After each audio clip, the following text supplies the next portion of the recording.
सबसे पहले बड़ा पहलू तो ये है, पहला पहलू कि ईरान को पता चल गया है कि अब अमेरिका सीरियस है, और एक बार अमेरिका ने अपना शिकार ढूंढ लिया, जैसे कि उसने इराक को ढूंढा था और उसके ऊपर अटैक को शुरू किया था। अब चाहे शिकारी जो शिकार की गलती हो या ना हो, शिकारी शिकार करेगा, और ये शिकारी ट्रंप ने अपना काम शुरू कर दिया है, जैसे कि आपने इराक की 2 लड़ाइयों में देखा था। अब ये लड़ाई कहाँ रुकती है वो दूसरी बात है। फिलहाल अटैक करके और डिस्ट्रॉय करके मेरे ख्याल से इतना डिस्ट्रॉय हो गया होगा कि अब वो ठीक होने में बहुत समय लगाएगा। उसको बिल्कुल नाकामयाब करके अभी उसकी फोर्स ने कह दिया है और मैसेज दे दिया ईरान को कि देखिए अभी भी आप लाइन पे आ जाइए, जैसा कि हम कहते हैं।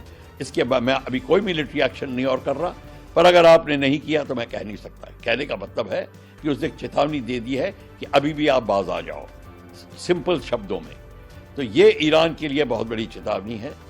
ये ईरान के लिए ही नहीं, ईरान के समर्थकों के लिए बहुत बड़ी चेतावनी, चाइना के लिए बहुत बड़ी चेतावनी है, रशिया के लिए बहुत बड़ी चेतावनी है, जो दोनों ईरान को सपोर्ट कर रहे हैं।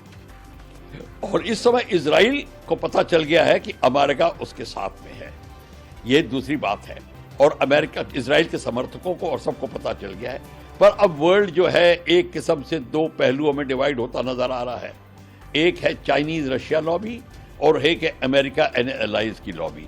इसके ऐसे करने से अमेरिका के और भी कई प्रॉब्लम सॉल्व होते हैं, जैसे कि नेटो कंट्रीज के साथ में दोबारा उसका आकर्षण होना, दोबारा वो उनके साथ में साझेदारी बननी जो टूटती जा रही थी, वो भी अब देखने में मिलेगी।